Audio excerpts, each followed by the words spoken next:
ಸಂಧಿಗಳಲ್ಲಿ ಎರಡು ಪ್ರಕಾರ. ಮೊದಲನೇದು ಕನ್ನಡ ಸಂಧಿ, ಇನ್ನೊಂದು ಸಂಸ್ಕೃತ ಸಂಧಿ. ಕನ್ನಡ ಸಂಧಿಯಲ್ಲಿ ಯಾವ್ಯಾವ್ದು ಬರ್ತದೆ ಅಂದರೆ ಲೋಪ ಸಂಧಿ, ಆಗಮ ಸಂಧಿ, ಆದೇಶ ಸಂಧಿ ಬರ್ತದೆ. ಅದರಲ್ಲಿ ಲೋಪ ಮತ್ತು ಆಗಮ ಸಂಧಿ ಸ್ವರ ಸಂಧಿಗಳು, ಮತ್ತು ಆದೇಶ ಸಂಧಿ ವ್ಯಂಜನ ಸಂಧಿ ಅಂತ ಹೇಳ್ಬೋದು. ಇಲ್ಲಿ ಸಂಸ್ಕೃತ ಸಂಧಿಯಲ್ಲಿ ಸವರ್ಣ ದೀರ್ಘ ಸಂಧಿ, ಗುಣಸಂಧಿ, ವೃದ್ಧಿ ಸಂಧಿ, ಎಣ್ ಸಂಧಿ ಇವು ಸ್ವರ ಸಂಧಿಗಳು, ಮತ್ತು ಜಸ್ತ್ವ ಶುತ್ವ ಅನುನಾಸಿಕ ಸಂಧಿಗಳು ಇವು ವ್ಯಂಜನ ಸಂಧಿಗಳು. ಓಕೆ, ಒಂದೊಂದು ನಾನು 2 ಎಕ್ಸಾಂಪಲ್ಸನ್ನು ಬರೆದಿದ್ದೀನಿ. ದಟ್ ಈಸ್ ಲೆಕ್ಕವಿರಿಸಿಲ್ಲ, ಅಕ್ಕಿಯೊಳಗೆ. ಇದನ್ನು ಬಿಡಿಯಾಗಿ ಬರೆದಾಗ ಏನಾಗುತ್ತೆ ಅಂದರೆ ಲೆಕ್ಕ ಪ್ಲಸ್ ಇರಿಸಿಲ್ಲ ಅಂತ ಆಗುತ್ತೆ. ಇಲ್ಲಿ ಅಕ್ಕಿ ಪ್ಲಸ್ ಒಳಗೆ ಅಂತ ಆಗುತ್ತೆ. ಇಲ್ಲಿ ಪ್ರತಿ ಸತಿ ಲೆಕ್ಕ ಇರಿಸಿಲ್ಲ, ಅಕ್ಕಿ ಒಳಗೆ ಅಂತ ಯೂಸ್ ಮಾಡೋಕ್ಕೆ ಒಂದು ರೀತಿ ಅದು ಒಂಥರ ಕಷ್ಟ ಆಗುತ್ತಲ್ವ. ಸೊ ಏನಾಗುತ್ತಂದರೆ ಹೊಸ ಹೊಸ ಪದ ರಚನೆ ಆಗುತ್ತೆ. ಕರೆಕ್ಟಾ? ಇಲ್ಲಿ ನೋಡಿ, ಲೆಕ್ಕವಿರಿಸಿಲ್ಲ, ಅಕ್ಕಿಯೊಳಗೆ ಅನ್ನುವಂಥ ಹೊಸ ಪದಗಳ ರಚನೆ ಮಾಡಬೇಕಾದ ಸಂದರ್ಭದಲ್ಲಿ ಕೆಲವೊಂದು ನಾವು ರೂಲ್ಸ್, ನಿಯಮಗಳನ್ನು ಪಾಲಿಸಬೇಕಾಗ್ತದೆ. ಈ ಹೊಸ ಪದಗಳ ರಚನೆಯನ್ನು ನಾವು ಏನಂತೀವಿ ಅಂತ ಹೇಳಿದ್ರೆ ಒಂದು ಕೆಲವು ಸಂಧಿಗಳಂತ ಹೇಳ್ತೀವಿ, ಸಮಾಸಗಳು, ಇವೆಲ್ಲ ಹೊಸ ಪದಗಳ ರಚನೆ. ಓಕೆ, ತದ್ದಿತ್ತ. ಮೊದಲೇ ಹೇಳಿದಂತೆ ಸಂಧಿಗಳನ್ನು 2 ಪ್ರಕಾರವಾಗಿ ವಿಭಾಗಿಸಲಾಗಿದೆ. ಒಂದು ಕನ್ನಡ ಸಂಧಿ, ಇನ್ನೊಂದು ಸಂಸ್ಕೃತ ಸಂಧಿ.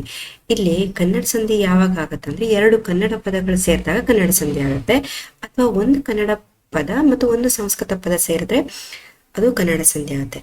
ಸೊ ಸಂಸ್ಕೃತ ಸಂಧಿಗಳನ್ನು ಯಾಕೆ ಯೂಸ್ ಮಾಡ್ತಾರಂತ ಹೇಳಿದ್ರೆ, ಕನ್ನಡ ಪದಗಳನ್ನು ಯೂಸ್ ಮಾಡೋದಲ್ಲದೆ ಸಂಸ್ಕೃತ ಪದಗಳನ್ನು ಹೆಚ್ಚಾಗಿ ಬಳಸ್ತಾ ಇದ್ದೇವೆ. ಅದಕ್ಕೋಸ್ಕರ ನಾವು ಸಂಸ್ಕೃತ ಸಂಧಿಗಳನ್ನು ಕಲಿಬೇಕಾಗ್ತದೆ. ಓಕೆ, ಆಮೇಲೆ ಸಂಸ್ಕೃತ ಸಂಧಿಗಳು ಅಂತ ಯಾವಾಗ ಕರೀಲಾಗ್ತದೆ ಅಂತ ಹೇಳಿದ್ರೆ 2 ಸಂಸ್ಕೃತ ಪದಗಳು ಸೇರಿದಾಗ ಅದು ಸಂಸ್ಕೃತ ಸಂಧಿ ಆಗುತ್ತೆ. ಓಕೆ, ಸೊ 2 ಕನ್ನಡ ಪದ ಸೇರಿದಾಗ ಕನ್ನಡ ಸಂಧಿ ಆಗುತ್ತೆ, ಮತ್ತು ಅಥವಾ ಒಂದು ಕನ್ನಡ ಪದ ಮತ್ತು ಒಂದು ಸಂಸ್ಕೃತ ಪದ ಸೇರಿದ್ರೂ ಕೂಡ ಅದು ಕನ್ನಡ ಸಂಧಿ ಆಗುತ್ತೆ. ಆದರೆ ಇಲ್ಲಿ ಸಂಸ್ಕೃತ ಸಂಧಿಯಲ್ಲಿ 2 ಸಂಸ್ಕೃತ ಪದಗಳು ಸೇರಿದಾಗ ಮಾತ್ರ ಅದು ಸಂಸ್ಕೃತ ಸಂಧಿ ಆಗುತ್ತೆ. ಈ ಕನ್ನಡ ಸಂಧಿಗಳಲ್ಲಿ ಇನ್ನೂ 2 ಪ್ರಕಾರ ಇದೆ. ಒಂದು ಸ್ವರ ಸಂಧಿ, ಇನ್ನೊಂದು ವ್ಯಂಜನ ಸಂಧಿ. ಓಕೆ, ಕನ್ನಡ ಸಂಧಿಗಳಲ್ಲಿ ಸ್ವರ ಸಂಧಿ ಮತ್ತು ವ್ಯಂಜನ ಸಂಧಿ ಅಂತ 2 ವಿಭಾಗ ಮಾಡಲಾಗಿದೆ. ಸೊ ಸ್ವರ ಸಂಧಿ ಅಂದರೆ ಸ್ವರದ ಮುಂದೆ ಸ್ವರ. ಓಕೆ, ಒಂದು ಸ್ವರದ ಮುಂದೆ ಇನ್ನೊಂದು ಸ್ವರ ಬಂದಾಗ ಅದು ಸ್ವರ ಸಂಧಿ ಅನ್ಸ್ಕೊಳುತ್ತೆ. ವ್ಯಂಜನ ಸಂಧಿ ಯಾವಾಗ ಅನ್ಸ್ಕೊಳುತ್ತಂದ್ರೆ ವ್ಯಂಜನ ಮತ್ತೆ ವ್ಯಂಜನ ಸೇರಿದಾಗ್ಲೂ ಅದು ವ್ಯಂಜನ ಸಂಧಿ ಆಗುತ್ತೆ, ಮತ್ತೆ ಒಂದು ಸ್ವರ ಒಂದು ವ್ಯಂಜನ ಸೇರಿದಾಗ್ಲೂ ಅದು ವ್ಯಂಜನ ಸಂಧಿ ಅನ್ಕೊಳುತ್ತೆ. ಇಲ್ಲಿ ಸ್ವರ ಸಂಧಿಲಿ ನಾವು ನೋಡ್ಬೇಕಾಗಿದ್ದು, ಅಲ್ಲಿ ಸ್ವರ ಸಂಧಿಯಲ್ಲಿ ಲೋಪ ಸಂಧಿ ಮತ್ತೆ ಆಗಮ ಸಂಧಿನ ನಾವು ನೋಡ್ಬೋದಾಗಿದೆ. ವ್ಯಂಜನ ಸಂಧಿಯಲ್ಲಿ ಆದೇಶ ಸಂಧಿನ ನೋಡ್ಬೋದಾಗಿದೆ. ಇಲ್ಲಿ ಸಂಸ್ಕೃತ ಸಂಧಿಯಲ್ಲಿ ನಾನು ಮೊದಲೇ ಹೇಳ್ದಂಗೆ ಅದು ಸವರ್ಣ ದೀರ್ಘ ಸಂಧಿ, ಗುಣಸಂಧಿ, ವೃದ್ಧಿ ಸಂಧಿ, ಎಣ್ ಸಂಧಿ ಇವೆಲ್ಲ ಬರ್ತವೆ. ಅದನ್ನ ಆಮೇಲೆ ನೋಡೋಣ. ಮೊದಲೇ ಕನ್ನಡ ಸಂಧಿಗಳನ್ನ ನಾವು ಕಲಿಯೋಣ, ಆಯ್ತಾ? ಲೋಪ ಸಂಧಿ ಅಂತ ಹೇಳಿದ್ರೆ ನೀವಿಲ್ಲಿ ನೋಡ್ಬೋದು, ಮೊದಲನೇ ಪದವನ್ನ ಪೂರ್ವ ಪದ ಅಂತ ಹೇಳ್ತಾರೆ, ನೆಕ್ಸ್ಟ್ ಪದವನ್ನ ಉತ್ತರ ಪದ ಅಂತ ಹೇಳ್ತಾರೆ, ಕೊನೆ ಪದನ ಸಂಧಿ ಪದ ಅಂತ ಹೇಳ್ತಾರೆ. ಸೊ ಲೋಪ ಸಂಧಿ ಅಂತ ಹೇಳಿದ್ರೆ ಸ್ವರದ ಮುಂದೆ ಸ್ವರ ಬಂದು ಸಂಧಿ ಆದಾಗ ಪೂರ್ವ ಪದದ ಕೊನೆಯ ಅಕ್ಷರ ಲೋಪ ಆಗೋದು. ಓಕೆ, ಪೂರ್ವ ಪದದ ಸ್ವರಾಕ್ಷರ ಅದು ಲೋಪ ಆದ್ರೆ, ಓಕೆ, ಪೂರ್ವ ಪದದ ಸ್ವರಾಕ್ಷರ. ಓಕೆ, ಸ್ವರಾಕ್ಷರ ಅಂತಂದ್ರೆ ಇಲ್ಲಿ ತು, ತ ಪ್ಲಸ್ ಉ, ಕರೆಕ್ಟಾ? ತು ಅಂದ್ರೆ ತ ಪ್ಲಸ್ ಉ. ಇಲ್ಲಿ ಸ್ವರಾಕ್ಷರ ಇರೋದು ಉ, ಇದು ಲೋಪ ಆಗುತ್ತೆ. ಓಕೆ, ಮಾತ್ ಪ್ಲಸ್ ಇಲ್ಲ, ಮಾತ್ ಇಲ್ಲ ಅಂತ ಆಗುತ್ತೆ. ಇಲ್ಲಿ ಊರು ಪ್ಲಸ್ ಊರು, ಇಲ್ಲಿ ಊ ಇದೆ ಅಲ್ವಾ, ಊರು ಸ್ವರಾಕ್ಷರ ಇದೆ ಅಲ್ವಾ, ಅದು ಹೋಗಿ ಊರೂರು, ದೊಡ್ಡ ಊ ಬರುತ್ತೆ. ಓಕೆ, ಚಿಕ್ಕ ಊ ಹೋಗಿ ಲೋಪವಾಗಿ ದೊಡ್ಡ ಊ ಬಂದು ಸೇರ್ಕೊಳ್ಳುತ್ತೆ. ಇಲ್ಲಿ ಬೇರೆ ಪ್ಲಸ್ ಒಬ್ಬ, ಬೇರೊಬ್ಬ. ಇಲ್ಲಿ ನೋಡ್ಬೋದು ನೀವು, ಬೇರೆ, ಸಾರಿ, ಇಲ್ಲಿ ಎ ಇದೆ ಅಲ್ವಾ, ಎ ಲೋಪವಾಗುತ್ತೆ ಮತ್ತೆ ಓ ಸೇರ್ಕೊಳ್ಳುತ್ತೆ.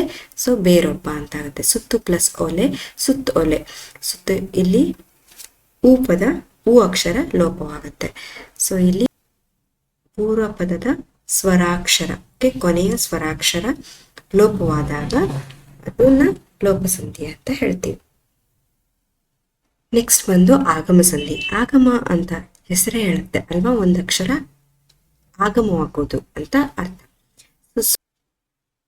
ಇಲ್ಲಿ ಸ್ವರದ ಮುಂದೆ ಸ್ವರ ಬಂದಾಗ ಸಂಧಿ ಆಗುವಾಗ ಪೂರ್ವ ಪದದ ಕೊನೆಯ ಸ್ವರಾಕ್ಷರ, ಇಲ್ಲಿ ನ ಪ್ಲಸ್ ಎ, ಮನೆ, ನೆ ಅಂದರೆ ನ ಪ್ಲಸ್ ಎ. ಇಲ್ಲಿ ಸ್ವರಾಕ್ಷರವು ಲೋಪವಾದರೆ ಆ ಸಂಧಿ ಪದದ ಅರ್ಥ ಕೆಡುವಂತಿದ್ದರೆ ಆವಾಗ ಹೊಸದಾಗಿ ಯ ಅಥವಾ ವ ಆಗಮವಾಗಿ ವ್ಯಂಜನಾಕ್ಷರಗಳು ಆಗಮವಾಗಿ ಬರುತ್ತದೆ. ಓಕೆ, ಸೊ ಇಲ್ಲಿ ಏಕಾರ ಲೋಪವಾದರೆ ಏನಾಗುತ್ತೆ?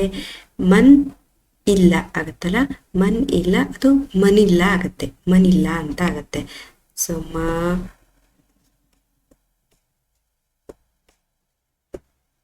ಮನಿಲ್ಲ ಅಂತ ಆಗುತ್ತೆ. ಸೊ ಇದಕ್ಕೊಂದು ಅರ್ಥ ಇಲ್ಲ, ಕರೆಕ್ಟಾ? ಹೊಸದಾಗಿ ಅರ್ಥ ಇಲ್ಲ. ಸೊ ಅದಕ್ಕಾಗಿ ನಾವು ಯ ಮತ್ತೆ ವನ್ನ ಆಗಮ ಮಾಡ್ಕೋತೀವಿ. ಇಲ್ಲಿ ನೋಡಿ, ಮರ ಪ್ಲಸ್ ಅನ್ನು, ಮರನ್ನು ಆಗ್ತಿತ್ತು ಅಲ್ವಾ? ಸೊ ಇದು ಕರೆಕ್ಟ್ ಅಲ್ಲ. ಸೊ ಮರವನ್ನು, ಇದೊಂದು ಕರೆಕ್ಟ್ ಭಾಷಾ ಪದ ಬಳಕೆ ಅಂತ ಹೇಳ್ಬೋದು. ಸೊ ವ ಮತ್ತು ಯ ಇಲ್ಲಿ ಆಗಮವಾಗ್ತದೆ.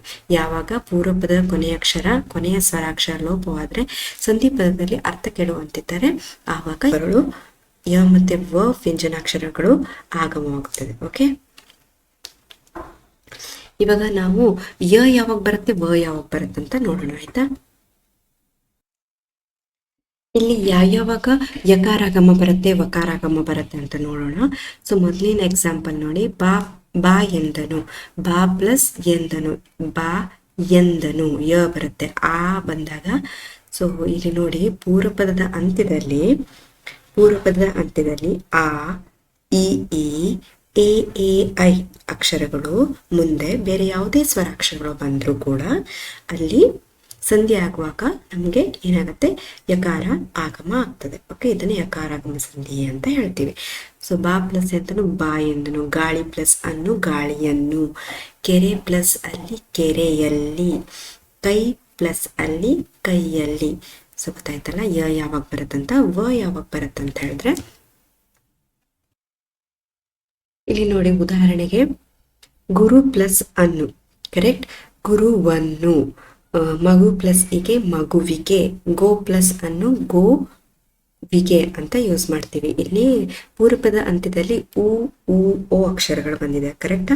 ಸೊ ಪೂರ್ವಪದ ಅಂತ್ಯದಲ್ಲಿ ಓ ಸ್ವರಗಳು ಇತ್ತು, ಇದರಲ್ಲಿ ಯಾವುದೇ ಸ್ವರಾಕ್ಷರಗಳು ಇದ್ರೂ ಕೂಡ ಅಲ್ಲಿ ವಕಾರ ಆಗಮವಾಗಿ ಬರುತ್ತೆ. ಓಕೆ, ಸೊ ಇದು ನಿಮ್ಗೆ ಅರ್ಥ ಆಯ್ತು ಅನ್ಕೋತೀನಿ. ನೆಕ್ಸ್ಟ್ ನಾವು ಆದೇಶ ಸಂಧಿಗೆ ಹೋಗೋಣ. ಓಕೆ, ಲೋಪಸಂಧಿ ಮತ್ತೆ ಆಗಮ ಸಂಧಿ ಎರಡು ಕನ್ನಡ ಸ್ವರ ಸಂಧಿಗಳಾದ್ರೆ, ಇಲ್ಲಿ ಆದೇಶ ಸಂಧಿ ಕನ್ನಡ ವ್ಯಂಜನ ಸಂಧಿ. ಓಕೆ, ಇಲ್ಲಿ ನೀವು ಎಕ್ಸಾಂಪಲ್ಸ್ ನೋಡ್ಬೋದು. ಮಳೆ ಪ್ಲಸ್ ಕಾಲ ಇಸ್ ಈಕ್ವಲ್ಸ್ ಟು ಮಳೆಗಾಲ. ಸೊ ಮೈದೊಳೆಯನ್ನು ಹೇಗೆ ಬರೀಬೋದು? ಮೈ ಪ್ಲಸ್ ತೊಳೆ. ಕಂಬನಿ ಕಣ್ ಪ್ಲಸ್ ಪನಿ. ಬೆನ್ ಪ್ಲಸ್ ಪತ್ತು, ದಟ್ ಈಸ್ ಬೆಂಬತ್ತು. ಇಲ್ಲಿ ನೀವು ನೋಡ್ಬೋದು, ನಾವು ಲೋಪಸಂಧಿ ಮತ್ತೆ ಆಗಮ ಸಂಧಿಯಲ್ಲಿ ಪೂರ್ವಪದದ ಆದಿಯಲ್ಲಿರುವ ಸ್ವರಾಕ್ಷರನ ನೋಡಿದ್ರೆ, ಇಲ್ಲಿ ನಾವು ಉತ್ತರ ಪದದ ಆದಿಯಲ್ಲಿರುವ ಇಲ್ಲಿ ವ್ಯಂಜನಾಕ್ಷರ. ಓಕೆ, ಇವು ಏನಾಗುತ್ತೆ? ಸಂಧಿ ಕಾಲದಲ್ಲಿ ಬದಲಾಗುತ್ತೆ. ಓಕೆ, ಏನಾಗುತ್ತೆ? ಕ ಬದಲು ಗ, ಆಮೇಲೆ ತ ಬದಲು ದ, ಅಂದ್ರೆ ಕ ಚ ಟ ತ ಪಗಳಿಗೆ ಅದೇ ವರ್ಗದ ಮೂರನೇ ಅಕ್ಷರಗಳು. ಅರ್ಥ ಆಗ್ತಿದೆಯಲ್ಲ? ಕ ಚ ಟ ತ ಪಗಳಿಗೆ ಗ ಜ ಡ ದ ಪಗಳು ಆದೇಶವಾಗಿ ಬರುತ್ತದೆ. ತದ ಬದಲು ದ, ಪದ ಬದಲು ಬ ಬರುತ್ತೆ. ಆಮೇಲೆ ಇಲ್ಲಿ ಬ ನೋಡ್ಬೋದು, ಗೊತ್ತಾಯ್ತಲ್ಲ?